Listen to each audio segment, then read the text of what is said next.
Hello everyone, welcome to yet another video session on geomorphology. Today we are going to learn about volcanoes, one of the sudden movements. What is a volcano? A volcano is an opening in earth crust that allows molten rock from beneath the crust to reach the surface. This molten rock is called magma when it is beneath the surface and lava when it erupts or flows from a volcano. Along with lava, volcanoes also release gases, ash, and rock. It is a super hot mix that can be both incredibly destructive and creative. Different scholars have defined a volcano in their own style. According to P.G. Osuster, a volcano is a vent or opening, usually circular in form, through which heated materials consisting of gases, water, liquid lava, and fragments of rocks are ejected from the highly heated interior to the surface of the earth. Now it's time to explore the parts of a volcano or the components of a volcano. Let's dive right in. The first component of a volcano is the magma chamber. You know that magma is the molten rock that is located beneath the Earth's surface. The location beneath the vent of a volcano where molten rock or the magma is stored prior to eruption is known as magma chamber. Look at the image. The magma is stored here beneath the Earth's surface.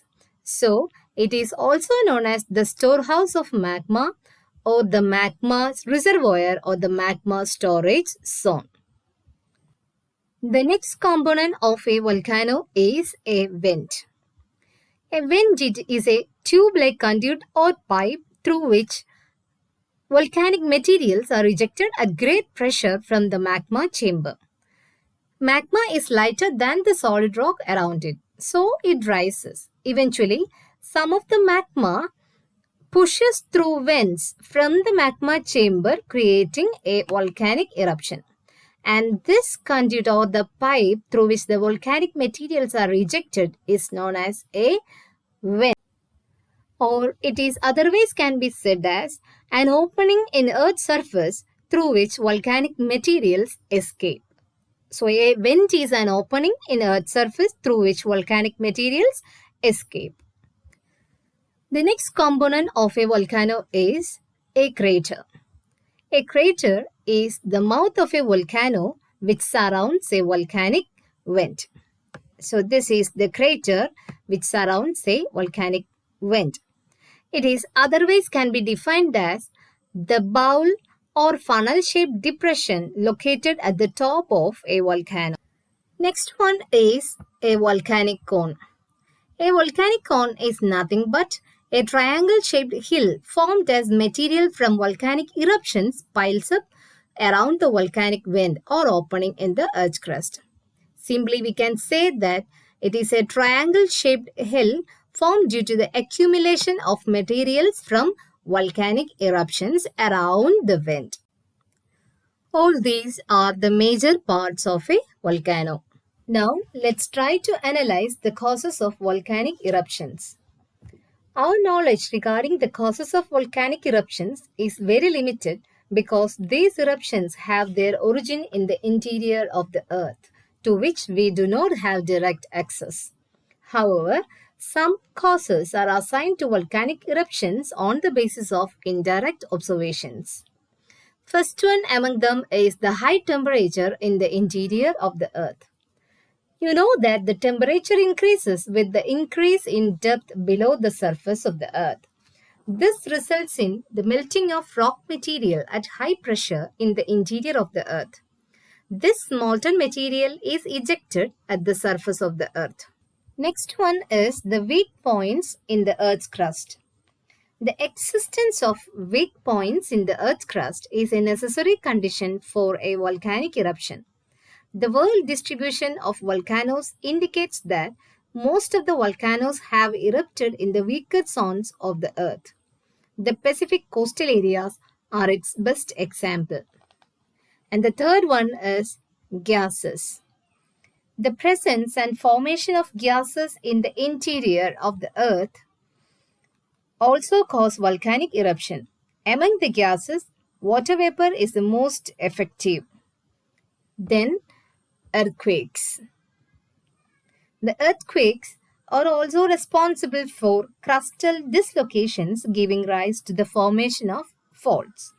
The release of pressure from the Earth's interior under such dislocations causes the magma to escape to the surface. Then, plate tectonics.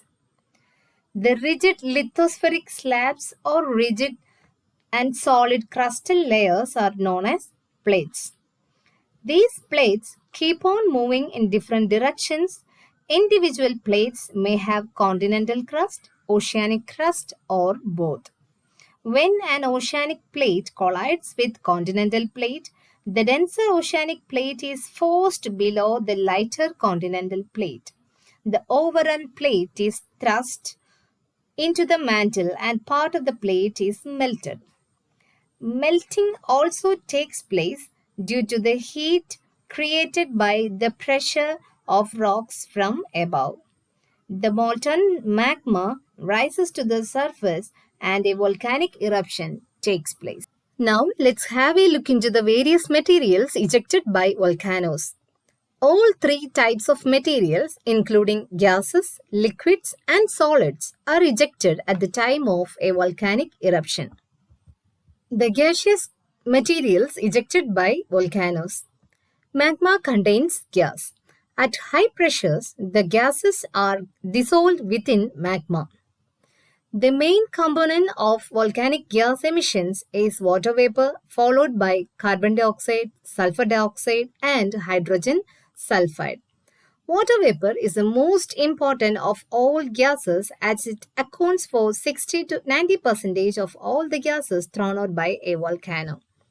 Volcanoes release gases when erupt and through openings called fumaroles. Then, the liquid materials ejected by volcanoes. As you know, the molten rock materials below the Earth's surface are called magma, while they are called lava when they come at the Earth's surface.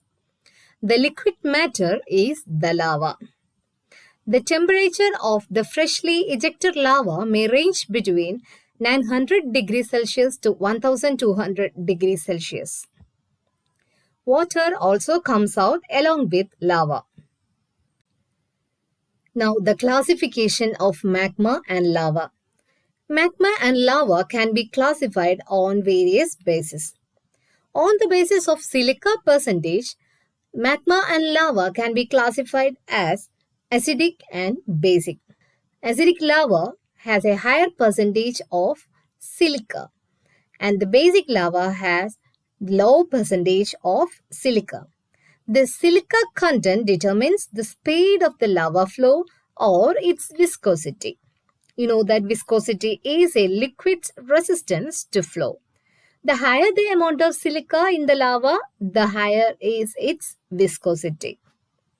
Then, on the basis of light and dark colored minerals, it can be classified as mafic and felsic. Mafic lava has less silica content than the felsic lava, and also it is less viscous and will flow easily to the surface. Felsic magma is more viscous and doesn't flow easily.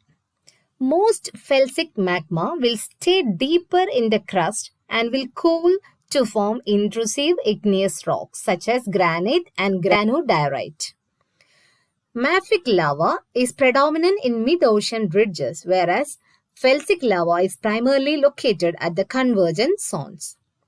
Mafic lava creates basalt.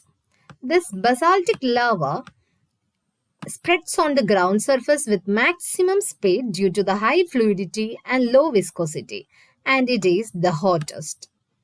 Here, felsic lava produces andesite and rhyolite rocks.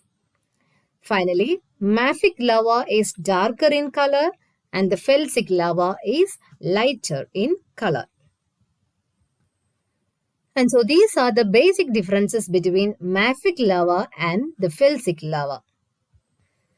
Then come the solid materials ejected by volcanoes. The solid rock fragments of different sizes which are ejected at the time of volcanic eruption are collectively known as pyroclast. These pyroclastic materials are classified by the nature of the shreds and fragments.